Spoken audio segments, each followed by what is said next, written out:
ఒక్కసారి కొమ్మూరి గోల్డ్ కి కాల్ చేయండి. తాకట్లో ఉన్న మీ బంగారాన్ని విడిపించి మార్కెట్ ప్రైస్ కి వాళ్ళు కొనుక్కుని మిగతా డబ్బులు మీకు ఇచ్చేస్తారు. హాయ్ హలో నమస్తే వెల్కమ్ టు మనం టీవీ. నేను మీ చార్మి. స్కామ్స్ కి గురవ్వకుండా, మీ బ్యాంక్ అకౌంట్స్ ఖాళీ ఇవ్వకుండా మీ అందరూ కూడా జాగ్రత్తగా ఉండండి.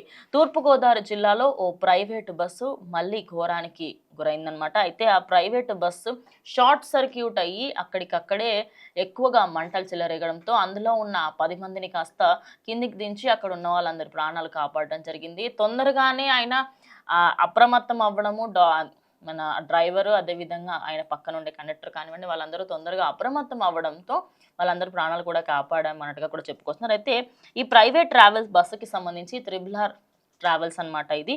ఈ బస్సు మంటల్లో మొత్తం దగ్ధమవుతున్నప్పుడు చూస్తే అసలు ఇంత ఎక్కువ మంటలు రావడానికి గల కారణాలు ఏమిటి అని చెప్పేసి కూడా చాలా మంది ఆరా తీస్తున్నారు. ఇప్పుడు ఈ మంటలకి సంబంధించి అదుపులో తీసుకున్నప్పటికీ కూడా ఈ ప్రమాదం జరిగిన ప్లేస్ దగ్గర చాలా మంది ఎవరెవరైతే ఇప్పుడు నెక్స్ట్ సంక్రాంతి రాబోతుంది, కొద్ది రోజుల నుంచి, ఇప్పుడు ఇవాళ 7th అంటే నార్మల్గా ఇంకో 2-3 రోజులు అయితే 10th నుంచి అందరూ కూడా ఊర్లలోకి వెళ్తూ ఉంటారు. ఇలాంటి బస్సు ప్రమాదాలు అంటే జనవరి స్టార్టింగ్లోనే ఓ బస్సు ప్రమాదం పేరు విని ప్రాణాలు ఏమీ పోలేవు, కానీ ఇలాంటి బస్సు ప్రమాదాలు జరుగుతుంటే ఎవరెవరైతే సంక్రాంతికి వెళ్ళాలి అనుకుంటారో వాళ్ళందరూ కూడా భయం ఎక్కువగా వస్తుంది. ఇది ఖమ్మం నుంచి విశాఖపట్నం వెళ్ళే బస్సు.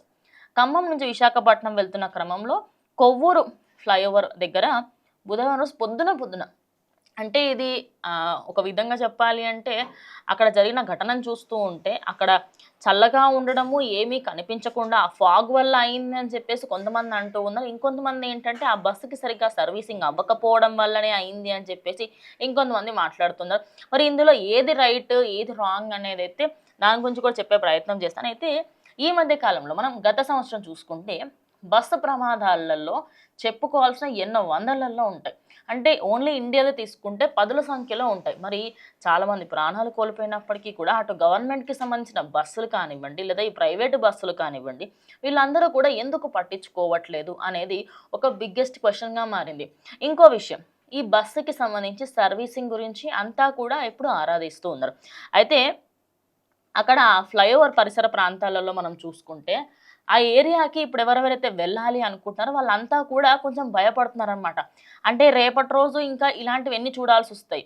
ప్రాణాంతకమైన ఏరియాస్ ఇవన్నీ. ఈ ఫ్లైఓవర్స్ కానివ్వండి, లేదా మనకి ఔటర్ రింగ్ రోడ్లు కానివ్వండి, ఈ ఘాట్ రోడ్లు కానివ్వండి, ఈ ఏరియాస్కి ఎవరెవరైతే ఇప్పుడు సంక్రాంతికి ఊర్లలోకి వెళ్తున్నారో ప్రతి ఒక్కరూ కూడా ఆ బస్సులకు సంబంధించి, లేదా చాలామంది ఓన్ వెహికల్స్ తీసుకొని వెళ్ళండి అని కూడా సూచిస్తూ ఉన్నారు చాలామందికి. కానీ ఎలా వెళ్ళినా కూడా మీరు అప్రమత్తంగా ఉండే ప్రయత్నం చేయండి, సొంతంగా డ్రైవ్ చేసినప్పటికీ ఎలా అయినా కూడా. అయితే ఈ కొవ్వూరులో జరిగిన ఇన్సిడెంట్కి అయితే షార్ట్ సర్క్యూట్ అవ్వడము, తొందరగా డ్రైవర్కి తెలియడంతో ఆయనకి అప్పటిదప్పుడు ఆయన అప్రమత్తం అవ్వడంతో ఆ 10 మంది ప్రాణాలు ఆయన కాపాడగలిగారు. ఇక ఇప్పుడు సంక్రాంతి సమయంలో ఇలా జరగడంతో ఎవరెవరైతే వెళ్ళాలి అనుకుంటున్నారో వాళ్ళందరూ కూడా కొంచెం ఆ టెన్షన్ వాతావరణం అయితే ఉందనే చెప్పాలి. మరి ప్రైవేట్ ట్రావెల్స్ ఇప్పటికైనా ఆ సర్వీసింగ్లు కానీ, లేకపోతే దానికి సంబంధించిన మిగతా విషయాలన్నీ చూసే ప్రయత్నం ఏమైనా చేస్తుందా లేదా అనేది కూడా చూడాల్సి ఉంది. మరి కొవ్వూరులో జరిగిన ఈ ఇన్సిడెంట్కి సంబంధించి మరి గవర్నమెంట్ తర్వాత ఏమైనా యాక్షన్ తీసుకోబోతుందా, ఈ ప్రైవేట్ బస్సుల పైన, ఈ ప్రైవేట్ ఏజెన్సీస్ పైన ఏమైనా యాక్షన్ తీసుకోబోతుందా ఈ 2-3 డేస్లో అనేది చూడాలి. బికాస్ ఏపీలో ఇప్పుడు చాలామంది తెలంగాణ నుంచి వెళ్తూ ఉంటారు. మరి అలాంటిది సంక్రాంతికి ఆల్మోస్ట్ 1200 బస్సులకు పైగా తీసుకొస్తున్నారు. ప్రైవేట్ ఏజెన్సీల బస్సులు అలాగున్నాయి, గవర్నమెంట్ అలాగున్నాయి. మరి ఇప్పుడు ఏ ధైర్యంతోనే వెళ్ళమంటారు? ఇలా యాక్సిడెంట్లు, ఇలా సర్వీసింగ్ లేని బస్సులు ఉంటే షార్ట్ సర్క్యూట్లు అవుతాయి. రేపటి రోజు ఇంకేమైనా చిన్నగా మంట పెరిగి అప్పుడు తెలియని సమయంలో, రాత్రి సమయంలో ఏమైనా అయితే అప్పుడేం చేస్తారు అని చెప్పేసి కూడా చాలామంది ప్రశ్నిస్తూ ఉన్నారు. మరి ఈ భయాందోళన వాతావరణం ఇటు తెలంగాణ గవర్నమెంట్, అదేవిధంగా ఆంధ్రప్రదేశ్ గవర్నమెంట్ ఏమైనా కొత్తగా ప్లాన్స్ తీసుకురావడం, లేకపోతే ఏమైనా మార్పులు చేర్పులు ఏమైనా చేస్తారేమో చూడాల్సి ఉంది. దీనిపైన మీ అభిప్రాయం ఏంటో కామెంట్ చేయండి. ఇది ఇవాళ వీడియో. ఇంకో వీడియోతో మళ్ళీ కలుస్తాం. అంటిల్ దెన్ కీప్ వాచింగ్ మనం టీవీ.